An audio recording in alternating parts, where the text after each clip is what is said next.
Hello guys, welcome back. ഇന്നൊരു evening വ്ളോഗാണ് കേട്ടോ. ഇന്ന് അമ്മയുടെ ബ്രദറൊക്കെ വീട്ടിലേക്ക് വരുന്നുണ്ട്. അമ്മയുടെ കുഞ്ഞു മേക്കപ്പ് അതിൻ്റെ പ്രിപ്പറേഷനും കാര്യങ്ങളൊക്കെയാണ്. അപ്പോൾ അമ്മ എന്നെ ചിക്കൻ ഏൽപ്പിച്ചിട്ട് തീയൊക്കെ കത്തി അവിടെ നടക്കുന്നുണ്ട്. പെട്ടെന്ന് പുക വരുന്നുണ്ട്. പിന്നെ ഞാൻ ഓഫ് ചെയ്തതാണ് കേട്ടോ. അങ്ങനെ ഒരു പ്രശ്നമൊന്നും പറ്റിയിട്ടില്ല. അങ്ങനെ ചിക്കൻ കറിയൊക്കെ റെഡി ആയിക്കൊണ്ടിരിക്കുകയാണ്. അങ്ങനെ നന്ദു അവിടെ കുറേ അങ്ങനെയായല്ലേ. നന്ദു ഇവിടെ ചപ്പാത്തി ചൂടായിക്കൊണ്ടിരിക്കുകയാണ്. അമ്മ അവിടെ ചായ ഇട്ടുകൊണ്ടിരിക്കുകയാണ്. അങ്ങനെ പടപടപടെ കാര്യങ്ങൾ നടക്കാൻ നേരം അവർ വന്നിട്ടുണ്ടായിരുന്നു. ഇതാണ് കുഞ്ഞമ്മ, അമ്മയുടെ കുഞ്ഞമ്മയാണ്. അതായത് അമ്മൂമ്മയുടെ അനിയത്തി. അമ്മൂമ്മയായിട്ടെന്ന് കാര്യം പറയുന്നുണ്ട്. ദാണ്ടേ അവർ ചിറ്റപ്പനും അമ്മയുടെ ആങ്ങള മിനുമാമനും വന്നിട്ടുണ്ട്. അപ്പോൾ അവരൊക്കെ ചായയൊക്കെ കുറിച്ച് പിന്നെ ഞങ്ങൾ ഫുഡ് കഴിക്കാനായിട്ട് ഇരുന്നു. അങ്ങനെ അതിൻ്റെ ഇടയ്ക്ക് സീരിയലിൻ്റെ കഥയൊക്കെ പറയാനായിട്ട് അമ്മൂമ്മ കുറേ സീരിയൽ കാണുമെങ്കിലും അമ്മൂമ്മയ്ക്ക് എല്ലാ കഥകളും മിക്സാണ്. ഏതാണ് ചോദിച്ചാൽ ഒന്നും അറിയത്തില്ല. അതാണ് വേറെ സംഭവം. അങ്ങനെ ഫുഡൊക്കെ കഴിച്ച് അവർ ഇറങ്ങാനായിട്ട് നിൽക്കുകയാണ്. ഞാനിങ്ങനെ ചെറിയ ചെറിയ ക്ലിപ്പിങ്സ് മാത്രമേ വീഡിയോയിൽ എടുത്തിട്ടുള്ളൂ കേട്ടോ. കുറേയൊക്കെ സംസാരിച്ചുകൊണ്ടിരുന്നതുകൊണ്ട് വീഡിയോ ഒന്നും എടുക്കാൻ പറ്റിയില്ല. പിന്നെ അമ്മ എന്തൊക്കെയോ വളമൊക്കെ കൊടുക്കുന്നുണ്ട്. എന്തോ രാസവളമൊക്കെ എന്തോ ചെടിക്കൊക്കെ ഇടാൻ വേണ്ടിയിട്ട് കൃഷിഭവനിൽ നിന്ന് അമ്മയ്ക്ക് കിട്ടിയിട്ടുണ്ടായിരുന്നു. അതൊക്കെ കൊടുക്കുകയാണ്. കുഞ്ഞമ്മ ഇതാണ് കേട്ടോ, അമ്മൂമ്മയുടെ സ്വന്തം അനിയത്തിയാണിത്. അനിയത്തിയുടെ ഹസ്ബൻഡാണ് അത്, ചിറ്റപ്പൻ. അമ്മയുടെ കുഞ്ഞമ്മ ഞാനും കുഞ്ഞമ്മയെന്ന്, അമ്മയുടെ ചിറ്റപ്പനെ ഞാനും ചിറ്റപ്പനെന്നാണ് വിളിക്കുന്നത്. ഇങ്ങനെ വിളിക്കുന്നവരൊക്കെ ഉണ്ടോ? ഞാനിങ്ങനെ തന്നെയായിട്ടോ വിളിക്കുന്നത്. അങ്ങനെ എല്ലാം പാക്ക് ചെയ്യുകയാണ്. കുറേ ചെടിയൊക്കെ അമ്മ ഇവിടെ നടാതൊക്കെ വെച്ചിരുന്ന ചെടിയെല്ലാം പറക്കി കൊടുക്കുന്നു കേട്ടോ. വഴുതനയോ അങ്ങനെ എന്തൊക്കെയോ പറയുന്നുണ്ടായിരുന്നു. അതെല്ലാം പറക്കി കൊടുത്തു. ഇനി അവിടെ ചെല്ലുമ്പം ഇതെല്ലാം ചോദിക്കുക, എവിടെ വെച്ചത്, എന്താ ഏതാന്നൊക്കെ. അമ്മ കൊടുത്തിട്ട് പറഞ്ഞു ഇത് എന്തെങ്കിലും ഉണ്ടാകുമ്പം തന്നാൽ മതി എന്ന് പറഞ്ഞ് എല്ലാം കൊടുത്തു. എല്ലുപൊടിയാണ് കേട്ടോ. എല്ലുപൊടി, ചാണകപ്പൊടിയല്ല, വേറെ എന്തൊക്കെയോ വളങ്ങൾ. ഇതൊക്കെ അമ്മ ഇവിടെ ഇടാൻ വാങ്ങിയതാണെങ്കിൽ ഇവിടെ ഒന്നും അങ്ങനെ പ്രത്യേകിച്ചൊന്നും ചെയ്യാത്തത് കൊണ്ട് എല്ലാവർക്കും പാക്ക് ചെയ്ത് കൊടുത്തിട്ടുണ്ട്. അവിടെ ആകുമ്പോഴത്തേക്ക് കുറേ സ്ഥലമൊക്കെ ഉണ്ട് കേട്ടോ. ചിറ്റപ്പൻ നടാന്നൊക്കെ പറഞ്ഞിട്ടുണ്ട്. എന്താവും എന്നറിയില്ല. അവിടെ ചെല്ലും പറയുന്നത് എന്താണെന്ന്. അങ്ങനെ അവർ ഹാപ്പി ആയിട്ട് ഇറങ്ങിയിട്ടുണ്ട്. അമ്മ ഇങ്ങനെ ഓരോ ചെടി കൊടുത്തിട്ട് അത് അങ്ങനെ ചെയ്യണം ഇങ്ങനെ ചെയ്യണം എന്നൊക്കെ പറയുന്നുണ്ട്. അവന് ഇതിന് വലിയ താല്പര്യം ഉണ്ടോയെന്ന് എനിക്ക് അറിയത്തില്ല. എന്തായാലും എല്ലാം വാങ്ങിയൊക്കെ വെച്ചിട്ടുണ്ട്. അതൊക്കെ എടുത്ത് അവർ ഇറങ്ങുകയാണ് കേട്ടോ. കുറേ നേരം നമ്മളിത് സംസാരിച്ചിട്ടുണ്ട്. അതിൻ്റെ വ്ളോഗൊന്നും ഇതിൽ ഒരുപാടൊന്നും എടുത്തിട്ടില്ല. അങ്ങനെ അമ്മൂമ്മയുടെ യാത്രയൊക്കെ പറഞ്ഞ് ഇറങ്ങുകയാണ്. എല്ലാവരും കയറിയിരുന്നു. എല്ലാവരും ഹാപ്പി ആയിട്ട്. ഇവർ സാധാരണ വന്നാൽ പെട്ടെന്ന് ഓടി പോകും കേട്ടോ. എന്തെങ്കിലും തിരക്കൊക്കെ ആയിട്ടായിരിക്കും വരുന്നത്. വേഗം തന്നെ പോകും. ഈ വട്ടം വന്നപ്പോൾ കുറേ നേരം ഇരുന്നിട്ടുണ്ടായിരുന്നു. കുറേ നാൾക്ക് ശേഷമാണ് ഇങ്ങോട്ട് ഇറങ്ങുന്നത്. അങ്ങനെ കുഞ്ഞമ്മ ടാറ്റ ബൈ ബൈ ഒക്കെ പറഞ്ഞ് പോവുകയാണ്.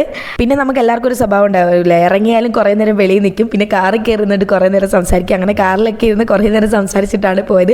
വെളിയിൽ ഇറങ്ങി പോകാൻ നിന്നാൽ കുറേ നേരം നിന്ന് അതിപ്പോൾ ആരായാലും ഞങ്ങളിപ്പോൾ അവിടെ പോയാലും അങ്ങനെ തന്നെയാണ്. കുറേ നേരം വെളിയിൽ നിന്ന് സംസാരിക്കും. പിന്നെ കാറിൽ കയറിയിട്ട് സംസാരിക്കും. പിന്നെ പോകാൻ നേരം സംസാരിക്കും. അങ്ങനെയൊക്കെ. അങ്ങനെ അവരങ്ങോട്ടേക്ക് പോവാണ്. അങ്ങനെ തൻ്റെ സൈച്ചേട്ടൻ വന്നിട്ടുണ്ടായിരുന്നു. സൈച്ചേട്ടൻ അച്ഛൻ്റെ മാമൻ്റെ മോനാണ്. അപ്പോൾ സൈച്ചേട്ടനായിട്ടൊക്കെ കാര്യം പറഞ്ഞ് ഇരുന്നു. അങ്ങനെ അവർ ബൈ ബൈ ഒക്കെ പറഞ്ഞു പോയി. അത് കഴിഞ്ഞപ്പോൾ താണ്ട് നമ്മുടെ റോസിൽ നിറയെ പൂക്കളുണ്ട് കേട്ടോ. ചെറിയ ചെറിയ പൂക്കൾ ഭയങ്കര ഭംഗിയുണ്ട് കാണാൻ. അപ്പോൾ കണ്ടപ്പോൾ എനിക്ക് ഇഷ്ടപ്പെട്ടു. ഞാൻ ചെറിയ വീഡിയോസൊക്കെ എടുത്തിട്ട് എനിക്ക് ഭയങ്കരമായിട്ട് ഇഷ്ടപ്പെട്ടു. ഗേറ്റ് തുറന്ന് നടപ്പുന്നുണ്ട്. ഇപ്പോൾ എനിക്ക് എന്തായാലും ജിമ്മിന് പോകണം. അങ്ങനെ ജിമ്മിന് പോയിട്ട് വന്നപ്പോഴാണ് നീതുവിൻ്റെ വിളി വന്നത്. അവൾക്ക് എൻഗേജ്മെൻറ്റിന് മെഹന്തി ഇടണം അത്രേ. അപ്പോൾ എൻ്റെ ഒരു ഫ്രണ്ട് തന്നെയാണ് മെഹന്തി ഇടുന്നത്. അപ്പോൾ എൻ്റെ കൂടെയും കൂടെ വരാൻ പറഞ്ഞപ്പോൾ ഞാൻ ചാർജറൊക്കെ പൊക്കിയെടുത്തുകൊണ്ടാണ് കേട്ടോ പോകുന്നത്. കാരണം ഫോണിൽ ചാർജ് ഉണ്ടായിരുന്നില്ല. അവിടെ പോയി കുത്തിയിടാന്ന് പറഞ്ഞ് ചാർജറൊക്കെ എടുത്തിട്ട് പോയി. ദാണ്ടേ ഈ കുട്ടി ഓർമ്മയുണ്ടായി, എനിക്കന്ന് മെഹന്തി ഇട്ടെന്ന കുട്ടിയാണ്. അപ്പോൾ അവളുടെ അടുത്തോട്ട് പോയി മെഹന്തിയൊക്കെ ഇടാനായിട്ടിരുന്നു. പക്ഷേ ഞാൻ നല്ല കട്ട പോസ്റ്റായിരുന്നു കേട്ടോ. ഞാൻ പിന്നെ അവിടെ നിന്ന് ലൈവൊക്കെ പോയതുകൊണ്ട് കുറേ സമയമൊക്കെ അങ്ങനെ പോയി. എൻ്റെ ലൈവ് കണ്ടിട്ടുണ്ടാവുമെന്ന് തോന്നുന്നു. കുറേ നേരം ലൈവൊക്കെ പോയി ഞങ്ങൾ കുറേ ഹിന്ദിക്കാരുമായിട്ടൊക്കെ സംസാരിച്ച് ഭയങ്കര ചിരിയും കളിയൊക്കെ ആയിരുന്നു. ഭയങ്കര രസമായിരുന്നു. പക്ഷെ കുറേ ടൈമൊക്കെ ആയപ്പോഴത്തേക്ക് മടുപ്പായി. പിന്നെ വീട്ടിൽ നിന്ന് വിളി വരാൻ തുടങ്ങി. 10-11 മണി എന്തായി തീർന്നപ്പോഴത്തേക്ക് 10 മണി കഴിഞ്ഞപ്പോഴത്തേക്ക് വീട്ടിൽ നിന്ന് വിളി തുടങ്ങി. ഇനി വന്നില്ലെങ്കിൽ വീട്ടിൽ കയറ്റത്തില്ല എന്നൊക്കെ ആയിരുന്നു. അവസാനം ഞാൻ പിന്നെ അവിടെ കിടപ്പായി കേട്ടോ.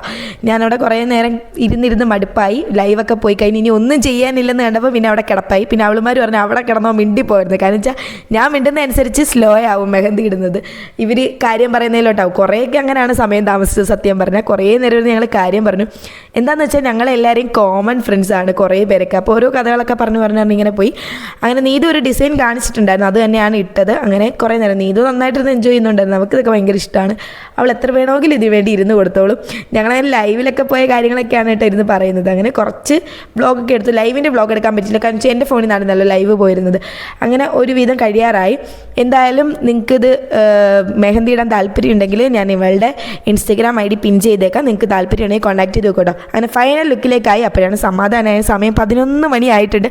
ഞാൻ പറഞ്ഞു നീതു ഇറങ്ങി ഓടും. അപ്പോൾ അവൾ ഫോട്ടോ എടുത്തൊക്കെ നിൽക്കുകയാണ്. അങ്ങനെ 2-3 ഫോട്ടോ ഒക്കെ പെട്ടെന്ന് എടുത്ത് ഞാനും കുറച്ച് വീഡിയോ ഒക്കെ എടുത്തിട്ട് ഞങ്ങൾ നേരെ അവിടെ നിന്ന് ഇറങ്ങി ഓടിയാണ് ചെയ്തത് കേട്ടോ. 11 മണി കഴിഞ്ഞ് വിടിച്ചത് നല്ല വഴക്ക് കേട്ടോ.